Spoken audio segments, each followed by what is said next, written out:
लोग मुझसे पूछते हैं, साहब आपके यहां यूपी में क्या सड़कों पे सचमुच नमाज नहीं होती? मैं कहता हूं कतई नहीं होती है, आप जाके देख लो, नहीं होती है।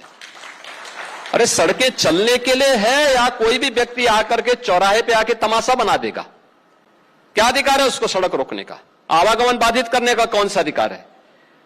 जहां उसका स्थल होगा वहां जाके करें। उन लोगों ने मुझसे कहा साहब कैसे होगा, हमारी संख्या ज्यादा है। हमने कहा शिफ्ट में कर लो, तुम्हारे घर में रहने की जगह नहीं है तो भाई संख्या नियंत्रित कर लो, और नहीं है सामर्थ्य क्यों बेकार आगे संख्या बढ़ाई जा रहे हैं। नमाज आपने सड़कों पर अगर पढ़ ली तो आपके ऊपर मुकदमा, आप जेल में चले गए। कितने मिनट की नमाज? 2 मिनट, 4 मिनट या 5 मिनट? चलो बड़ी लंबे सूर्य अगर इमाम साहब पढ़ा दिए तो 8 से 10 मिनट ईशा की नमाज में। दोस्तों मैं आपको पूरा बयान दिखाऊंगा शौकत अली का, लेकिन आपका सिर्फ मैं 1 मिनट लेना चाहता हूं। योगी आदित्यनाथ ने जो रोड पर नमाज पढ़ने पर भाषण दिया, स्पीच दी, उस पर शौकत अली ने भाषण दिया। मेरे भाई वीडियो को लास्ट तक जरूर देखिएगा और कमेंट सेक्शन में जरूर बताइएगा कि आपको किसका भाषण अच्छा लगा, और भाषण पूरा सुनकर इस वीडियो को शेयर और चैनल को सब्सक्राइब, फेसबुक पर देख रहे हैं तो चैनल को फॉलो जरूर करिएगा। अब आगे आप वीडियो देखिए। दोस्तों नमाज आपने सड़कों पर अगर पढ़ ली तो आपके ऊपर मुकदमा, आप जेल में चले गए। कितने मिनट की नमाज? 2 मिनट, 4 मिनट या 5 मिनट? चलो बड़ी लंबे सूर्य अगर इमाम साहब पढ़ा दिए तो 8 से 10 मिनट ईशा की नमाज में। 1 महीना कांवड़ यात्रा पे पूरे उत्तर प्रदेश की सड़कें बंद थी। वो किसी के बाप की सड़कें नहीं, हमारे टैक्स के पैसे से बनी हुई सड़कें थी। लेकिन आपके लिए ममानियत क्यों? कभी सोचा आपने? नहीं सोचा हमने। किसी ने आवाज उठाई? लूलू माल में जाकर के 4 लड़कों ने नमाज पढ़ ली, पूरा उत्तर प्रदेश सर पे उठा लिया, पूरा नेशनल मीडिया नमाज पढ़ ली, नमाज पढ़ ली, नमाज पढ़ ली। नमाज पढ़ ली, तुम सड़कों को जाम करके पूरे उत्तर प्रदेश की पश्चिमी यूपी से लेकर के गाजियाबाद से गाजीपुर तक की नेशनल हाईवे को एक तरफ बंद करके आप लोगों ने कांवड़ यात्राएं निकाली, लोगों को लाठियां मारा, डंडे मारे, गाड़ियों को जला दिया, गाड़ियों को तोड़ दिया, शराब पिया, क्या क्या नौटंकी नहीं की इन लोगों ने धर्म के नाम पर। बताओ आप, कुछ हुआ? कुछ नहीं हुआ। क्यों नहीं हुआ जानते हैं आप? इसलिए नहीं हुआ कि उनके पास एक बहुत बड़ी ताकत है। वो ताकत किस चीज की है? पैसे की नहीं। आप 10 माले का घर बना लो, झूठा मुकदमा लगा करके सबसे पहले आपके घर को गिरा देंगे, है ना? रोक पाओगे? नहीं रोक पाओगे। मुख्तार अंसारी अतीक के घर को गिरा दिया। उससे बड़ा कौन था उत्तर प्रदेश में ताकतवर? चलिए सियासत की बात करते हैं तो सियासी ताकत भी उनके पास थी। 8 बार 10 बार से एमएलए थे, उनके भाई एमपी है ना? एक भतीजा एमएलए है, बेटा एमएलए है। बावजूद उसके क्या हुआ? उनके घरों को गिरा दिया। क्यों? कभी आपने सोचा इस चीज को? क्यों ये चीजें हो रही है? क्योंकि हिंदुस्तान एक जमहूरी मुल्क है, और जमहूरियत की सबसे बड़ी ताकत क्या है आप जानते हैं? आपका पैसा नहीं। आप कितना भी पैसा दो तब भी आपको जमानत करवानी ही पड़ेगी, है ना? जमहूरियत की सबसे बड़ी ताकत आपका खेत नहीं, आपके बाग नहीं, आपके मकान नहीं। जमहूरियत की सबसे बड़ी ताकत सियासत है। क्या है? सियासत है। बीजेपी की सरकार है,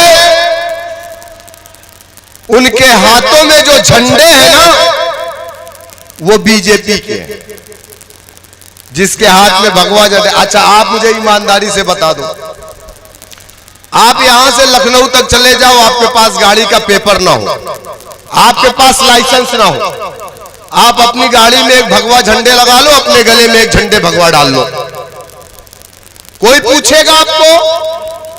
ये आपके जहन में है ना बात? क्यों? क्योंकि मालूम है उसको कि ये बीजेपी से जुड़ा हुआ आदमी है, आरएसएस बजरंग दल से जुड़ा हुआ आदमी है, इसको छूने का मतलब है दरोगा जी ने परेशान किया तो दरोगा जी सस्पेंड हो जाएंगे, है ना।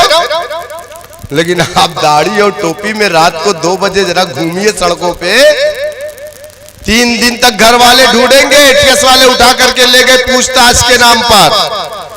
5 दिन के बाद टेलीविजन पे आपके घर वाले देखेंगे, अरे बोले मेरा बेटा आतंकवादी कब से हो गया, है ना। और फिर 25 साल तक आप प्रूफ करते रह जाओगे अदालत में, मैं आतंकवादी नहीं हूं, मैं आतंकवादी नहीं हूं। तब आप छूट करके आओगे, तब पता चलेगा कि एटीएस वालों ने क्या क्या किया आपके साथ। ये जो नाइंसाफी हमारे साथ हो रही है, क्यों हो रही है, कभी सोचा आपने? क्योंकि हमारे पास वही परचम नहीं, क्योंकि हमारे पास वही परचम नहीं है जो हमारी पहचान है। अल्लाह के रसूल सल्लल्लाहु अलैहि वसल्लम के दौर से या उसके पहले आप देख लीजिए, किसी दौर में इस्लाम बगैर परचम के नहीं रहा। इस्लाम की पहचान या मुस्लिम बस्तियों की पहचान उसके परचम से या मस्जिद की मीनारों से होती है। मस्जिद में मीनार क्यों बनाए जाते हैं मालूम है आपको? इसीलिए ताकि दूर से मालूम हो जाए कि वहां मस्जिद है, तो जाहिर सी बात है कि वहां आसपास मुसलमान रहते होंगे। लेकिन आज हमने अपनी पहचान को खो दिया। साहबा इकराम जब जंग में हुआ करते थे ना, उनके हाथ में परचम, एक हाथ में तलवार होती थी, और अगर एक हाथ कट जाते थे तो परचम को अपने दांत में लगा देते थे, लेकिन परचम को कभी जमीन पे गिरने नहीं देते थे। मरने से, शहीद होने से पहले उनके साथ का साथी साहबा उस परचम को अपने हाथ में लेके आगे बढ़ता था। परचम को कभी उसने नहीं छोड़ा। लेकिन आज हमारी कौम ने अपनी पहचान को मिटा दिया है। अल्लाह के रसूल सल्लल्लाहु अलैहि वसल्लम ने मीसाक़े मदीना को पढ़िएगा, दुनिया का सबसे पहला गठबंधन अगर किसी ने किया तो मेरे आका ने किया। आज दुनिया वालों को किसी ने सियासत सिखाई तो वो सबसे बड़े इस दुनिया के सियासतदान गुजरे मेरे आका नबी करीम मोहम्मद सल्लल्लाहु अलैहि वसल्लम। लेकिन एक अलग चीज है कि लोग आज सियासत आका के तरीके की नहीं पसंद करते, लोग आज सियासत यजीद के तरीके की पसंद कर रहे हैं, जिसके दिल में कुछ और जबान पे कुछ। अल्लाह के रसूल सल्लल्लाहु अलैहि वसल्लम मदीने में मुट्ठी भर सहाबा इकराम के साथ थे। यहूदी बड़ी ताकत में थे। अल्लाह के रसूल सल्लल्लाहु अलैहि वसल्लम ने अपना एलची भेजा और कहा, जाओ यहूद के उस कबीले से कह दो कि हम तुम पर हमलावर नहीं होंगे और तुम भी हम पर हमला नहीं करोगे। लेकिन मदीने की जो बाउंड्री है, इस बाउंड्री के अंदर बाहर से कोई भी हमलावर आएगा तो हम दोनों मिलकर के उस दिफा करेंगे, उसका मुकाबला करेंगे। लेकिन अल्लाह के रसूल सल्लल्लाहु अलैहि वसल्लम ने यहूदियों के परचम को अपने कंधों पर नहीं लिया था, नऊज़ बिल्लाह। मुट्ठी भर सहाबा इकराम को लेकर के गठबंधन की बात की थी, ना कि जाकर के उसमें शमूलियत की थी। हमेशा अपनी पहचान को बाकी रखा था। और कुरान ने भी कहा है कि ऐ मुसलमानों, तुम्हारा तुम में से अपना अमीर हो, तुम्हारा अपना अलम हो, तुम्हारा अपना परचम हो, और तुम्हारा अमीर किस में से हो? तुम में से हो, यानी कलमा ला इलाहा इल्लल्लाह मुहम्मदुर रसूलुल्लाह पढ़ने वाला। लेकिन हम आज अपनी पहचान को हमने खो दिया, हमने अपने परचम को खो दिया। आज इस देश के अंदर जितनी कौमें बसती है, हर कौम के पास अपने परचम।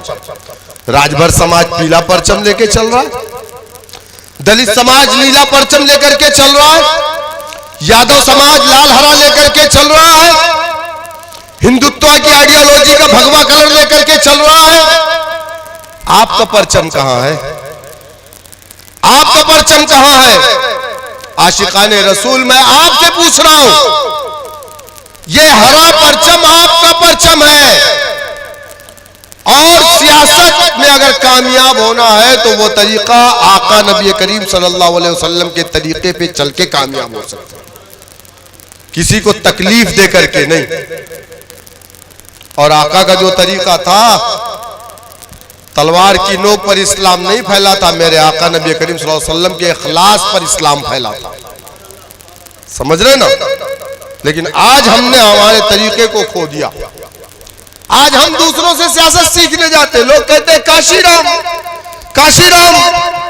अरे आपके पास तो एक इतना बड़ा लीडर था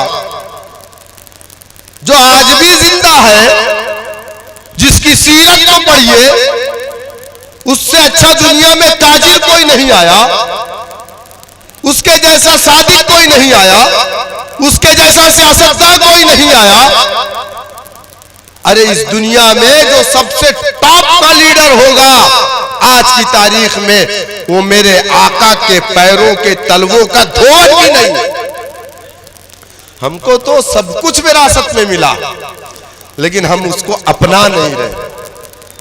AIMIM पार्टी उत्तर प्रदेश के चीफ हाजी शौकत अली का ये बयान आपने सुना।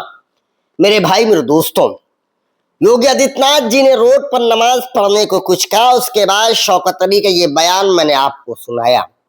अब मैं सवाल आपसे ये पूछना चाहता हूं कि आपको दोनों में से किसका बात सही लगी, या किसका आपको कहना सही लगा, किसका तर्क आपको सही लगा? ये सारी बातें आप कमेंट सेक्शन में बताएंगे। मेरे भाई, वीडियोस मैं आपके लिए बनाता हूं बड़ी मेहनत से, बड़ी मेहनत लगती है, बड़ी मशक्कत लगती है। तो मैं आपसे सिर्फ एक गुजारिश कर रहा हूं कि चैनल को सब्सक्राइब करिए और चैनल को ज्यादा से ज्यादा शेयर करिए। आपकी ताकत हमारी ताकत, हमारी ये ताकत आपकी ताकत, दोनों एक दूसरे से है। मेरे भाई, आप इस चैनल को मजबूत करो। आपकी आवाज मैं उठाने के लिए तैयार हूं।